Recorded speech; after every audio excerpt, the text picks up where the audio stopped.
All right, today I'm going to be showing you how to replace this guy right here. This is the new piece. The way how you can pop out the old piece, I didn't show that because we had the transmission off. You would just hit it right here on this outside piece.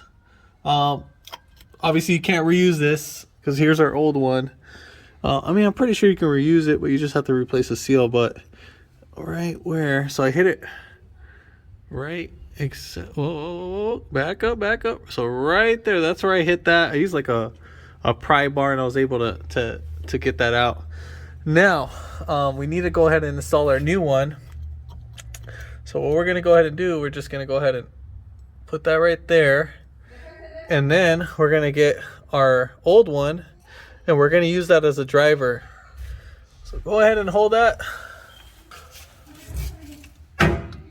So I'm gonna just go ahead and make sure everything's all centered, and I'm just gonna tap it. Now it shouldn't go in hard.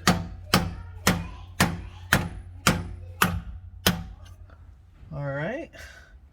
I think we went a little cockeyed. But we got it all centered. All right. All right, so there we have it. Should it? I think the grease is what's helping it spin, but it should go in pretty easy. Our yoke is actually going to go in here.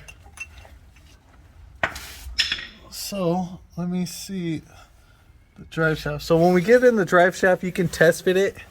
Make sure that you center it. Just like that. We'll just try to keep it all centered. Just pay attention. So when you slide in this guy, let me get that. And then we're gonna pop this guy out. This is to prevent the oil leaking out from right here, because right back there it'll leak out oil. So we'll go ahead and try to see if we can center this. Help me lift that. We just want to, so just like that. So just center it first. Once you get that centered, and then just pull it out, and then we'll just lay that back down.